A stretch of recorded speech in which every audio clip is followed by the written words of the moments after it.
Hello दोस्तों, जय हिंद। हमारे यूट्यूब चैनल में आपका स्वागत है। आइए आज का टॉपिक शुरू करते हैं। भारत का अपवाह तंत्र बहुत ही शॉर्ट फॉर्म में, संक्षिप्त रूप में हम पढ़ेंगे, जहाँ से प्रश्न उठते हैं। तो भारत का अपवाह तंत्र दो भागों में विभाजित है, प्रायद्वीपीय अपवाह तंत्र और हिमालय अपवाह तंत्र। प्रायद्वीपीय अपवाह तंत्र देखते हैं। नर्मदा नदी, पहली नदी आती है नर्मदा नदी। नर्मदा नदी मैकाल पर्वत श्रेणी की अमरकंटक पहाड़ी से निकलती है। यह विंध्य पर्वत और सतपुड़ा पर्वत के बीच में भ्रंश घाटी का निर्माण करती है और उसी में बहती है। इसकी प्रमुख सहायक नदियाँ कोनार, तवा, दूधी, ओरंसंग हैं। इसकी कुल लंबाई 1312 किलोमीटर है। अपवाह क्षेत्र 87% भाग मध्य प्रदेश, गुजरात और महाराष्ट्र में आता है। इसमें प्रमुख जो योजनाएं हैं, परियोजनाएं, वो धुआंधार जलप्रपात है नर्मदा नदी पर, जबलपुर के निकट कपिलधारा में स्थित है। यही क्वेश्चन पूछा जाता है अधिकतर कि धुआंधार जलप्रपात किस नदी पे बना है और कहाँ है। तो धुआंधार जलप्रपात नर्मदा नदी पर बना हुआ है और जबलपुर के निकट कपिलधारा में स्थित है। दूसरी नदी देखते हैं, ताप्ती नदी। कुछ लोग इसे तापी भी बोलते हैं। ताप्ती नदी मध्य प्रदेश के बैतूल जिले से सतपुड़ा पहाड़ियों से निकलती है। इसकी प्रमुख सहायक नदियाँ पूर्णा, गिरनार तथा अरुणावती हैं। इसकी कुल लंबाई 724 किलोमीटर है। इस नदी पर दो प्रमुख काकरापार तथा उकाई परियोजनाएं निर्मित हैं। अगली नदी है गोदावरी नदी। यह नदी प्रायद्वीपीय भारत की सबसे बड़ी नदी है।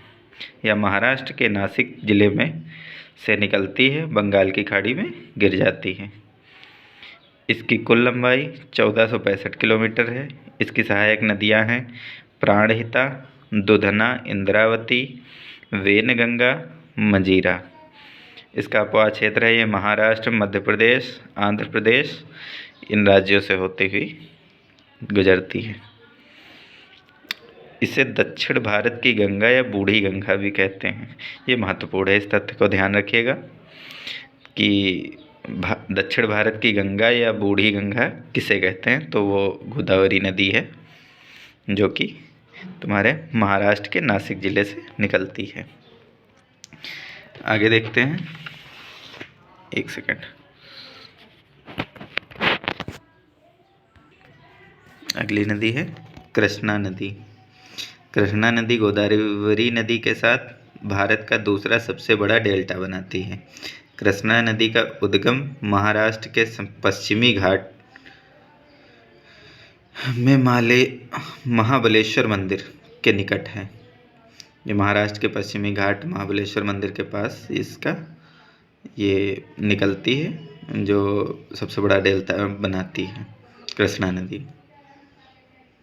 इसकी लंबाई 1400 किलोमीटर है। इसकी सहायक नदियां हैं तुंगभद्रा, भीमा, केना, घाटप्रभा और मलप्रभा। इसका अपवाह क्षेत्र है कर्नाटक से महाराष्ट्र, महाराष्ट्र से आंध्र प्रदेश ये बहती है। संगम बंगाल की खाड़ी, बंगाल खाड़ी में जाके मतलब गिर जाती है। अगली नदी है कावेरी नदी। कावेरी नदी प्रायद्वीपीय भारत की एकमात्र ऐसी नदी है जिसमें वर्ष भर जल प्रवाह बना रहता है, मतलब ये साल भर बहती रहती है, इसमें कभी सूखा नहीं पड़ता है। इसका उद्गम कर्नाटक के कोडांगू जिले से है। ये ब्रह्मगिरी पहाड़ियों से निकलती है। इसकी सहायक नदियां हैं अमरावती, हेमवती, कामिनी। इसकी कुल लंबाई है 805 किलोमीटर। यह बंगाल की खाड़ी में गिरती है। इसका अपवाह क्षेत्र है कर्नाटक, तमिलनाडु और केरल। महत्वपूर्ण बात, शिव समुद्रम जलप्रपात का निर्माण कावेरी नदी पर किया गया है। ये कावेरी नदी की एक प्रमुख नदी परियोजना है। ये अक्सर एग्जाम में पूछी जाती है कि शिव समुद्रम जलप्रपात किस नदी पर है, तो वो कावेरी नदी पर है। अब आइए देखते हैं हिमालयी अपवाह तंत्र। जो मतलब हिमालय से निकलती हैं नदियाँ, उनके बारे में पढ़ते हैं। सिंधु नदी।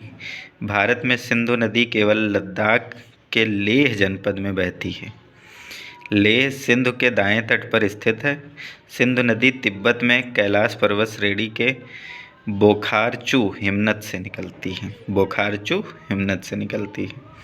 इसकी कुल लंबाई 2880 किलोमीटर है तथा भारत में इसकी लंबाई 1114 किलोमीटर है।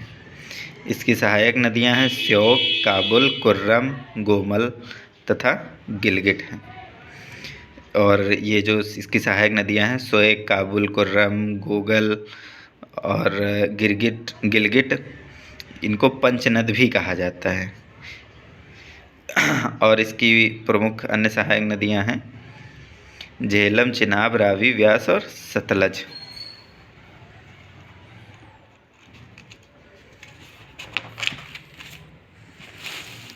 ये देखते हैं अगली। झेलम। झेलम नदी पीर पंजाल श्रेणी के गिरिपद में स्थित वेरीनाग के पास शेषनाग झील से निकलती है। झेलम के तट पर श्रीनगर शहर स्थित है। इसकी सहायक नदी जो है वो किशनगंगा है। झेलम नदी श्रीनगर से निकलकर आगे झेलम नदी में गिर जाती है। अच्छा, ये जो किशनगंगा नदी है ये आगे चलकर श्रीनगर से झेलम नदी में गिर जाती है। उरी और तुलबुल परियोजनाएं इसी झेलम नदी पर स्थित है। Uri the surgical strike movie भी देखी होगी आप लोगों ने। चेनाब नदी। चंद्र और भागा नामक दो नदियां केलांग के निकट ताड़ी में मिल जाती हैं और यहीं से चेनाब नदी कहलाती है। इसकी कुल लंबाई 1180 किलोमीटर है। इसकी सहायक नदियां हैं झेलम, यह आगे जाकर सतलज नदी में मिल जाती है।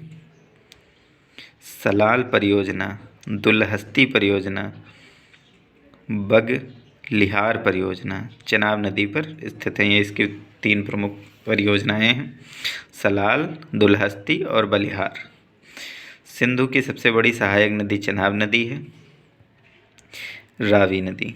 रावी नदी हिमाचल प्रदेश के कांगड़ा जिले से रोहतांग दर्रा से निकलती है तथा चंबा घाटी इसका प्रवाह क्षेत्र है। आगे चलकर रावी नदी चेनाब नदी के साथ संगम करती है। चमेरा एवं थीन रणजीत सागर बांध रावी नदी पर निर्मित हैं। ये इसकी प्रमुख परियोजनाएं हैं। व्यास नदी। उद्गम स्थल।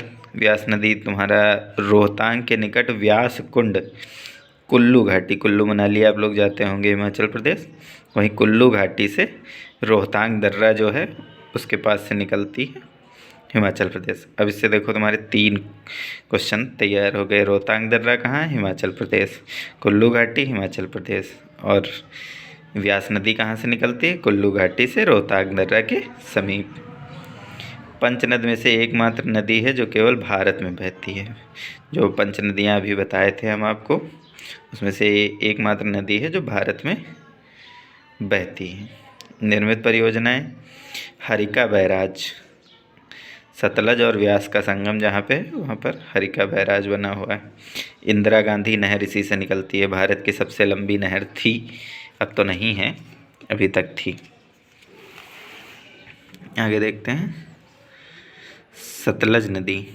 सतलज नदी तिब्बत के पठार से राक्षसताल झील से निकलती है। राक्षसताल झील अगर पूछा जाए तो ये तिब्बत में है और ये यहाँ से सतलज नदी निकलती है।